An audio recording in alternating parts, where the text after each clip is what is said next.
Olá! Hoje a gente vai mergulhar em uns textos que, olha, pintam um retrato bem crítico do Brasil de hoje. São trechos de ensaios do Dossiê Amarelo, um projeto ligado ao MDL. Um deles fala do que chama de deculturação brasileira em escala industrial, né, uma perda cultural, e o outro foca mais no custo do crime e como combatê-lo. Nossa ideia aqui é assim, extrair os pontos principais, as provocações dessas análises sobre cultura, economia e segurança. Vamos lá? Vamos sim. São textos com diagnósticos fortes, é verdade.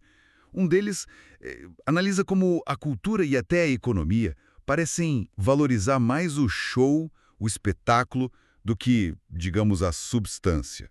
E o outro defende um pulso mais firme contra a criminalidade, sabe? Questionando visões mais sociológicas.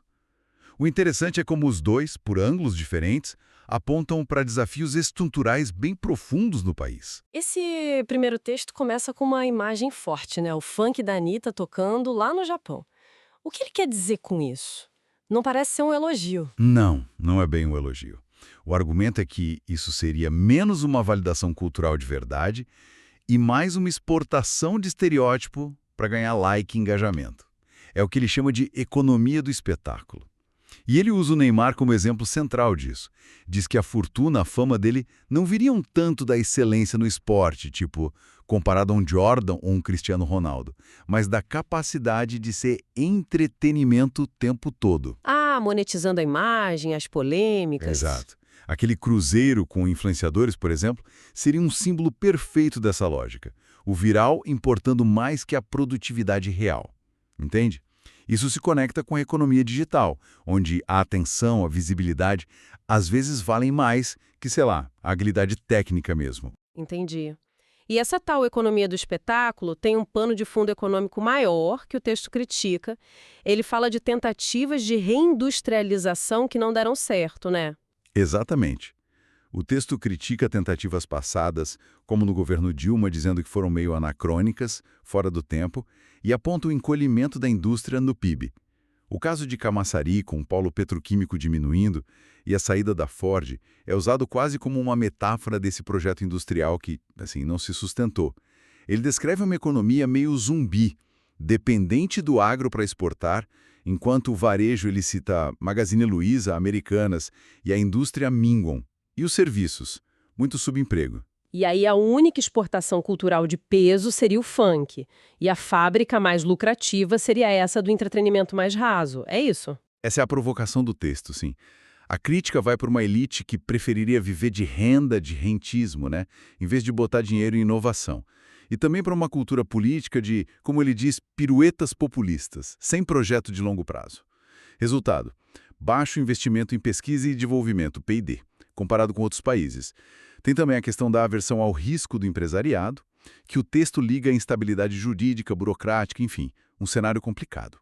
Interessante essa conexão cultura-economia. Agora, mudando um pouco o foco, o segundo texto entra pesado na questão do crime, certo? Ele parece discordar da ideia de que a pobreza é a causa principal. Sim, ele bate forte nisso, no que chama de sociologização do crime. A ênfase é toda na responsabilidade individual. Defende que criminosos são autores conscientes dos seus atos e que a glamorização do crime na cultura e as falhas das instituições, corrupção, impunidade, é que são fatores-chave. Ele critica abordagens que considera brandas, tipo justiça restaurativa, e defende mais rigor, mais certeza da punição. Cita exemplos para apoiar isso? Cita, fala de El Salvador, onde o encarceramento em massa teria derrubado os homicídios. Menciona as Filipinas, sob Dutcher também. O argumento é que prisão não é o problema, é parte da solução para restaurar a ordem. E aí entra a tecnologia, né?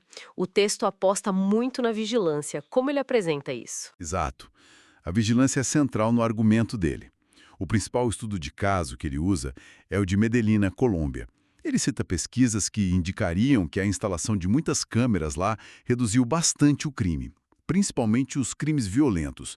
E o interessante, o maior efeito parece ser o de dissuasão, o medo de ser pego, de ser visto, mais do que um aumento gigantesco nas prisões em si. Faz sentido.